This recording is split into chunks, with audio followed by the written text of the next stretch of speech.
The solar charger? Silverware. You're probably going to get more silverware, different silverware, something like that. And my wife just wouldn't buy me some little steak knives. She just was, get some steak knives. Okay. Ours get lost. So the controller for the solar is located right behind this panel here. Is that the charge controller? Yeah, the charge controller, Okay. exactly. Okay, up here, there's nothing unusual or strange at all I can think of. This was set up that people could use it as an ice box, or if they decided to have another compressor, turn it into a freezer. I don't think it's that well insulated. We never use it for anything except storing canned goods and things like that. Okay. And really unruly kids, they can fit down. Around here, maybe I'm gonna look into there. Okay. Underneath here.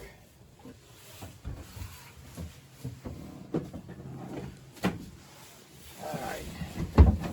Pull these out of the way here. All right. I got that. Okay. Hold on there, I see.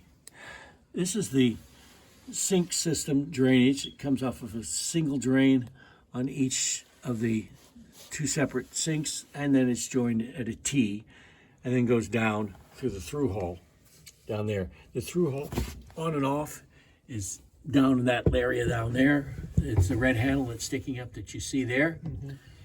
And then the various other pipes. This blue that you see right here, right there, and the red that are joined, that's part of the winterization. It has to be returned in the proper manner to the hot water tank, which is right there. Okay.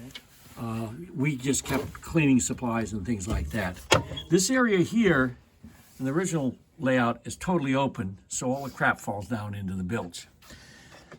If instead you take this small piece right here, which says number 3, pull up, and then it says heater hose, hot water cutoff below. It's located right back underneath here.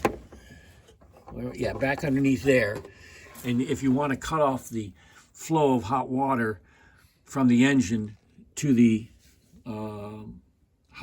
heater tank, you can cut it off at that location there. It's awkward, but it can be done. And I'll show you another way to also bypass this whole system if there's a leak in it and you want to run the engine and forget about the hot water because it's important. This small square piece sets up right here. Now normally it locks in place, but because of the location of this blue hose due to the winterizing, this won't all fit together, but this is how it goes together. The next piece is number 2. It sets on top of the other plastic, something like that. Of course, everything is nicely aligned and looks really pretty when it's working. And then the last piece, this piece here, locks into place right there. Something along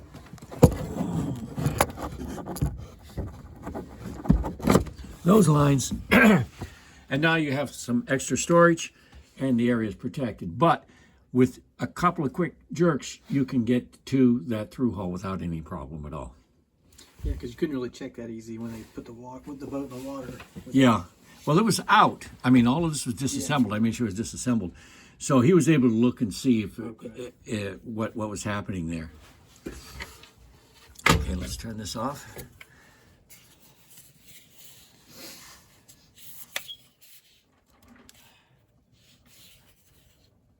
That's all right. Okay. I'm going to show you. Here you go. Give you that back. Here, underneath the stove, again labeled, through hole below. This is a through hole. I see the through hole there. Right here, and it goes to drain the refrigerator, which through condensation and when you defrost it, it gets water. And the way you get it draining is you use this foot pump here. Get your toe up in there. Don't use flip flops; it doesn't work well. And you pump it out like that.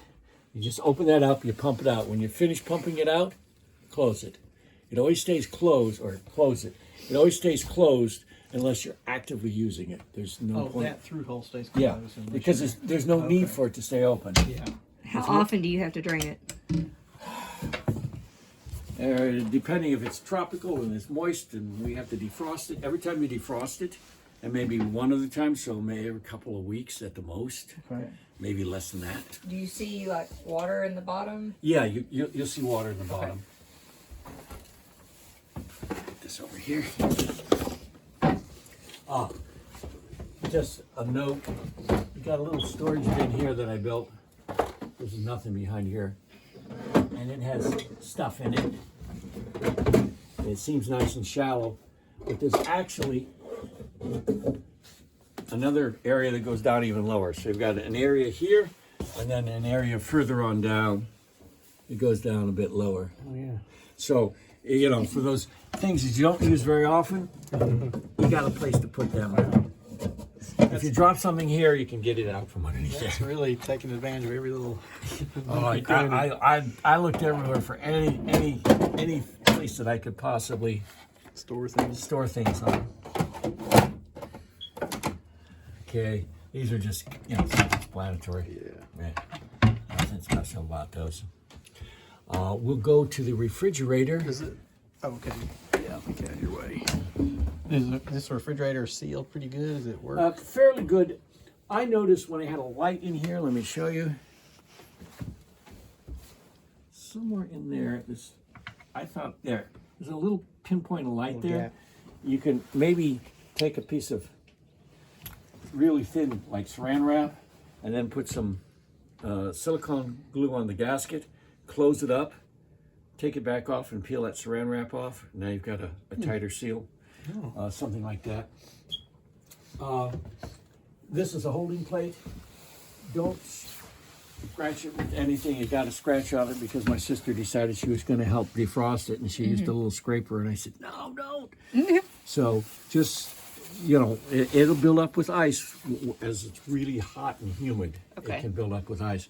It works really hard if the sun is on the port side, shining on the port side of the boat.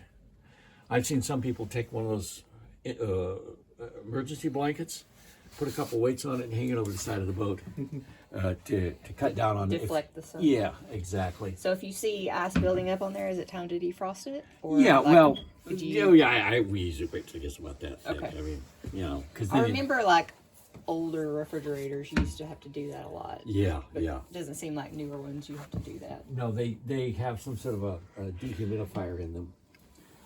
Yeah, so it's a top load. Well, normally, what we had for our use, is we cut. You know those fatigue mats? We cut out a fatigue mat that went here, and added extra insulation, Okay. and so that kept things a little bit colder in the tropics. So okay. it's something to consider. Keep this open when you're not using, when it's like in storage, so the air circulates. If you start closing things up, bad things happen. And nothing special or unusual in there. They threw in some antifreeze, I see. And the drain is, you can see the drain is right down there. You can take one of those little, those reusable cork. They're kind of rubber and they stick in wine bottles. You can put one in there just to keep the cold air from draining down. Okay. And, you know, it just helps with the insulation a little bit. Then you pull it out when you want it to drain.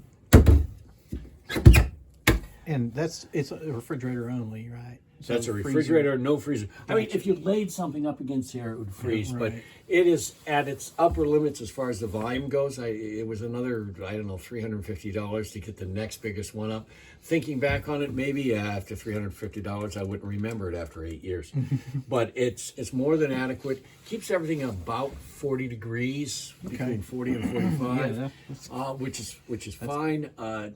You can look online and it shows you what foods are fine at certain temperatures, so you avoid, like, luncheon meats aren't really that great. They kind of go bad quickly. Chicken kind of goes bad quickly. Twinkies, we got some originals with the boat, they're still good, so you know. Yeah. The control of the refrigerator took me a while to figure it out. This is fat, goes this way at about 11 o'clock. that's the coldest it'll go. It doesn't tell you the temperature, it just says that's the most it can go. And you'll read the information and it'll tell you if you put it on manual temperature, do that when you're plugged into shore power and it'll run all the time. If you put it into automatic, which is the bottom one, middle is off, automatic, the bottom one, it senses what the battery charge is and it decides whether to run the motor at very slow speed, middle speed, or very high speed, and for how long. It will run at high speed and it will run this down to below 0. Wow. If you're on shore power, Right. or if the solar is really cooking or the engine is really going. In other words, if it's got extra electricity, it saves that in the form of an extra cold plate. If it's trying to sip it because it's at night and so forth, it's not going to run it as much and the cold plate's going to get warmer. But it won't go above freezing. So that's kind of how it works. I'll put it back in off position there. Okay. This sometimes has lights that go off and on. Green means it's just got the electricity and it's hooked up and it's turned on, and you always want it to have green. And then it can be yellow, I think it's running economy, freeze, it's running at the full speed, like when the plenty of electricity is available. Or you may have a combination. This little chart up here I made with the combination of what green and yellow and red mean, and one says abandoned boat and all that works. Okay, so you're set there. Stove, pretty self-explanatory. Right now, I believe he said he turned it off. I will go make sure that he did turn off. It just occurred to me. The Tarn said he was going to turn off, but I didn't check him. The solenoid? Not the solenoid, but rather the valve itself. So we want the valve and the solenoid's turned off, but I want the valve turned off also. Yeah. And you do that if it's in storage. Some people say, oh yeah, every time I turn the solenoid off, I go up and I turn the valve off too. Yeah, I could get old. Something like, if you're not using the toilet, you have to close the through hole. I think you're going to wear out the through hole, and that's going to fail. So anyway, stove, it can be gimbaled just by doing this, taking this little piece off here, and I've forgotten how to do it, because it shows you how often I gimbal it. Where is it? There it is. And Yeah, because you're probably not cooking when you're going from the Bahamas up no, to we're Charleston not. or something. I mean, sure, if you're doing a transatlantic and the boat's heeling, you go ahead and let it be gimbaled. One caution, if it is gimbaled because you want it for some reason to be gimbaled, make sure that you don't have a lot of heavy stuff in there that goes boom and knocks everything out. Gimbaled or not, you want to make sure that that doesn't happen.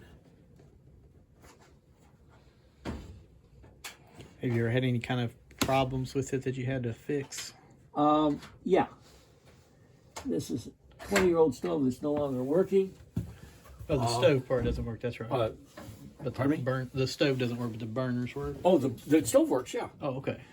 This burner here, I replaced the temperature sensor. I'm trying to think of the word on temperature sensor on this one. Didn't have any problems with these.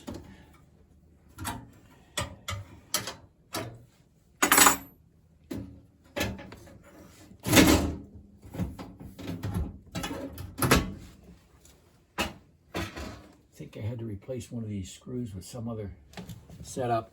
I put tinfoil down here just to catch the crap. Yeah, there's a thermocouple right here. I replaced this thermocouple right here. Those are the other thermocouples. And maybe, I'm trying to remember if I, way back when, might have done something with a thermocouple over in this area here, whether it had to do with the stove or the oven, I'm not sure. Do you have See, to, yeah? do you have to spray all that stuff like you do with the engine with something to keep it from corroding? Or This is stainless steel. The bottom plate is not. I painted it once a while ago. You're gonna probably at some point in the next 5 years or so, you may want to replace this with Replace a the more stove, a more economical stove or one with better features. Gotcha. One that's easier to get parts. Now you have to kind of do quite a lot of searching to find it. Like I say, if you see one of these abandoned, and I regret because I saw one at the marina and didn't do it, just take off anything that you can unscrew. If you don't need it, somebody else will. So when you replaced the thermocouple, Yes. was it just because that burner stopped working? Yeah, it stopped working, and so my son ordered the thermocouple and brought it with him when he came over to visit us, and we put it on when we were in the islands. Okay. These we've only used once when we really wanted to get something warm and we were under sail. Normally you don't. Like coffee or something. This they just went holds down your here. pot in place. Yeah, that holds your pot in place. Okay. Do you guys drink coffee or anything like that? I don't drink coffee. My wife does religiously. She has a little French press, so that works out fine. How I do does she hot just- cocoa. Oh, so she just heats the water on the stove? Yeah, Or? just Okay. heats the water, then pours it in with the coffee and to the right measured amounts, and runs it through the press, and then pours it in. That's funny. I don't drink coffee either, but my wife does religiously. There we go. What does the coffee do to you? Yeah, it does. Yeah, And you even turn I it- twitch and things. Yeah, I turned into one of those. What are those called? Jack Russell Terriers. You yeah, know? like my hand twitches and weird Yeah, things, and I'm like, I don't like that. The only time I drink it, she makes a nice cup of coffee when I'm on the 24-hour watch doing a crossing. Oh, I'm okay. drinking coffee Yeah. all night. Yeah. Of course, our course looks like this. Right oven. This is just really good what's that? stuff. The magnet is really good. Pretty darn expensive, but it was worth it, and it comes with the book. And what is this? Is this, This just is your- like a set of pots and pans? Set of pots and pans. Okay. And the handles all clip on. Oh. And so you can stow all of this easy peasy. Okay. And it actually fits just Is there perfectly a in the oven. colander in there? Like a colander? Yeah, it's for like a steaming steaming- vegetables or steaming- pasta. You know, put your pasta and boil it Yeah. and pull it out. Yeah. Okay, that's great. Let's see that. That goes on top. And this goes up here. Más o menos. Normally the handles we stick in here, I think, so they're easy to get to. And there's some trays here. Is there a stone? There might be a pizza stone. I can't remember. I Yeah, thought there there's was. something. Yeah, There that. it is. That helps distribute. And you just leave that there. You don't Yeah, like no. put pizzas on it. No, we don't put pizzas in it. And do you know if the oven temperature is pretty steady? Like if it matches what's the directions on the box, or if you were to put it 350, does that No. line up with it? You don't know? Or Either that or my wife doesn't know how to cook and she's blaming the stove. One or the other. Before she found out she had allergies with yeast and bread, she actually made some nice bread. She also made a couple of nice anchors too, but mostly she made some nice breads. And it wasn't that hard. I was really thought it was going to be complicated and everything else. So if you both eat bread and you like it, look up some recipes and go online about making bread ashore or on board. And it's kind of a fun thing. It smells so good anyway. And lighting it, did you see how to light it? Yeah, you turn on the solenoid and then And that's on. yeah, and and then it's on. you go ahead and open And this then- up, and turn this. Oh, I didn't see that you had to open it, the front. Yeah, to light it, it's right up under here where my hand is. Really? And you go ahead and you put it on pilot on, Yeah. and then you have a long Oh, like paper, and you light it, and you hold it under there, So and the- the pilot goes on. And you see a little blue flame Okay, about so this the long. pilot's actually under there. light it with a lighter? Yeah. Because I would have thought you lit on top of the. No. Oh, you're talking about the. Oh, we're talking about the oven. I'm sorry. Oh, I'm no, confused. Each time you do it. Okay. Yeah, yeah. The pilot is under there for the oven. Got Right, it. right. So once that's lit like that, then you go ahead and you turn it forward a little bit, and after a while, the pilot gets about this big, and it's burning, and then all of a sudden, and all the little grates underneath there light on fire, and you're all happy. Just like our gas stove at the house, we've got a Grill. Yeah. So that's there. And then for the ones on top, One's on top. Use It's the pretty little- simple. You just not to say we're going to light this one. I push this in. I go like that. and And then I go use tick, the- tick, tick, tick, and it, see? Okay. And so now it's lit. You got to hold it, count to 10, Okay. or sing a song, or Yeah, however you want to just do like it. our Then you let it go, and the flame is going, and then you can set it however temperature you want. So you use the button for that, but you don't have to use a ladder. Right, you don't have to use the a ladder ladder. for this If it doesn't want to light for some reason, then you use a stick. Can you simmer on it okay? Like eggs or something? You know, it runs pretty high, and if you get it down really low, remember, you're in breezy conditions. The wind can sometimes blow out really, really low if there's a lot of wind. Yeah. So it simmers pretty high. So it would scald your milk if you had a little bit of milk in there or something like that. You like Just simmered like a things? camping Might not stove. be able to have your warm milk at bedtime then. Oh, hell, Lord. Maybe. Forget it. You want your money back. Well, they supplied the Bahamas a little warm milk barge, right? Oh, yeah. Well, okay. Let's do the head, and then we'll do the